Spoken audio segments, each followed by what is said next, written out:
नमस्कार, आपका स्वागत है हमारे चैनल पर। बांग्लादेश काफी दिनों से सुर्खियों में है और कहा जा सकता है कि काफी गलत कारणों से। बांग्लादेश में हुए छात्र विद्रोह के कारण जिस तरह बांग्लादेश के प्रधानमंत्री शेख हसीना को देश छोड़कर भारत में शरण लेनी पड़ी, तब से ही बांग्लादेश विश्व पटल पर चर्चाओं में है। इस छात्र आंदोलन को लेकर भारत में पहले ही संदेह थे, जो एक अंतरिम सरकार के बन जाने के कारण भारत ने होल्ड पर रखे। लेकिन अंतरिम सरकार का रवैया बार बार उनकी तरफ से सफाई देने के बाद भी भारत के लिए ज्यादा मैत्रीपूर्ण नहीं दिखाई देता।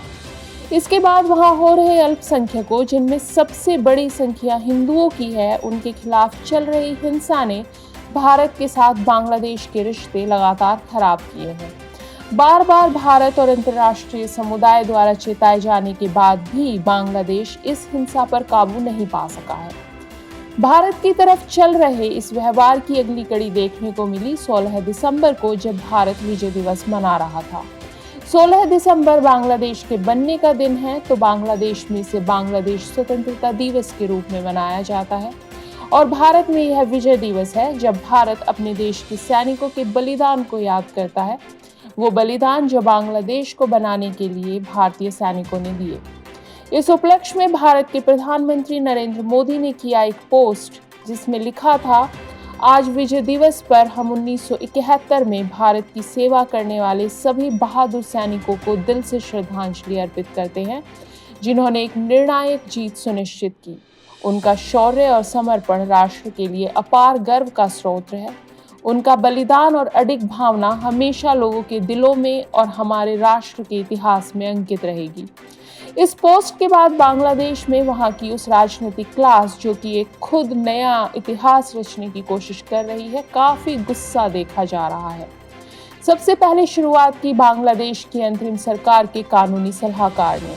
उन्होंने पोस्ट किया, मैं कड़ा विरोध करता हूं। 16 दिसंबर 1971 बांग्लादेश की जीत का दिन था। भारत इस जीत में एक सहयोगी था, इससे अधिक कुछ नहीं।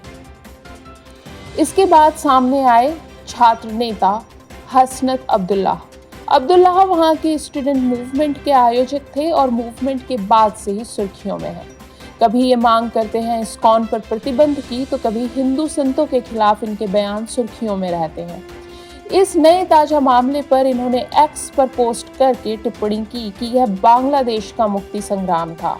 यह युद्ध पाकिस्तान से बांग्लादेश की स्वतंत्रता के लिए लड़ा गया था, लेकिन मोदी ने दावा किया कि यह पूरी तरह भारत का युद्ध और उपलब्धि थी। ऐसा करके उन्होंने बांग्लादेश के अस्तित्व को पूरी तरह नजरअंदाज कर दिया है।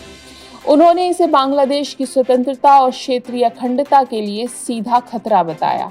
उनके अनुसार भारत की ओर से ऐसे बयान केवल कूटनीतिक चूक नहीं, बल्कि चेतावनी है, जो भारत के बढ़ते प्रभाव के प्रति सतर्कता की मांग करते हैं।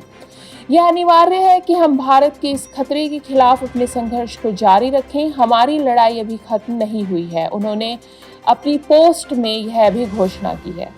लेकिन सिर्फ इतना ही नहीं, बांग्लादेश नेशनलिस्ट पार्टी के इशराक हुसैन ने भी प्रधानमंत्री मोदी की इस पोस्ट पर ऐतराज जताया है। इन्होंने पोस्ट किया है, मैं 16 दिसंबर बांग्लादेश के विजय दिवस पर नरेंद्र मोदी के भ्रामक बयान की कड़ी निंदा और विरोध करता हूं। मोदी के शब्द स्पष्ट रूप से हमारी मुक्ति संग्राम, हमारी संप्रभुता, हमारे शहीदों और हमारी गरिमा को कमजोर करते हैं। ऐसे कदम बांग्लादेश और भारत के बीच द्विपक्षीय संबंधों के लिए मददगार नहीं होंगे। अब हम जरा इतिहास में जाते हैं। भारत और पाकिस्तान के बीच लड़ाई 1971 में हुई, क्योंकि पूर्वी पाकिस्तान से भारत में आए 10 मिलियन शरणार्थियों ने भारत को परेशान कर दिया था। ये शरणार्थी पश्चिमी बंगाल, असम, त्रिपुरा, मेघालय, दिल्ली और मुंबई में मुख्य रूप से आए।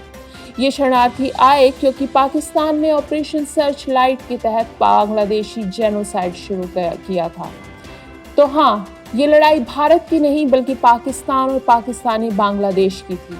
लेकिन इतनी बड़ी संख्या में इन शरणार्थियों की भारत में मौजूदगी और तत्कालीन भारतीय सरकार के इन शरणार्थियों की मूलभूत जरूरतों को पूरा करने के प्रयास भारत के थे। तो भारत इस लड़ाई में आया और अपने 3000 सैनिकों का बलिदान देकर भारत ने इस लड़ाई में बांग्लादेश के बनने को सुनिश्चित किया।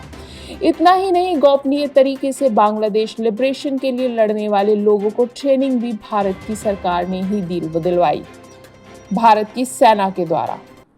1971 की इस लड़ाई में, जिसमें बकौल बांग्लादेश लीडरशिप भारत सिर्फ एक सहयोगी था, भारत के 8 एयरफील्ड्स पर पाकिस्तान द्वारा आक्रमण किए गए।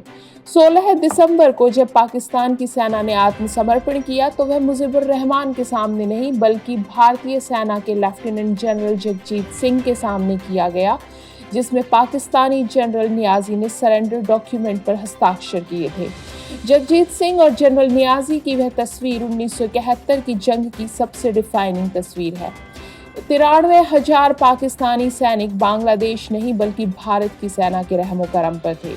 16 दिसंबर की ये जीत भारत की जीत थी और इस जीत के परिणाम स्वरूप बना बांग्लादेश भारत का प्रोजेक्ट था, चाहे आज की बांग्लादेशी लीडरशिप इस बात को कितना ही नकारना चाहे। वो 3,000 भारतीय सैनिक जिन्होंने बांग्लादेश बनाने के लिए अपनी जान की आहुति दी, उन्हें याद करने के लिए भारत को किसी वैलिडेशन की जरूरत नहीं है। खास तौर से वे सरकार जो अपने खुद के इस संग्राम के हीरो मुजीबुर रहमान की हर याद को लोगों की स्मृति से मिटा देना चाहती है। हालांकि भारतीय सरकार को बांग्लादेश से आ रही इन आवाजों को नोट करना चाहिए और एक सटीक पाठ उन्हें इतिहास के इस अध्याय का जरूर पढ़ाया जाना चाहिए।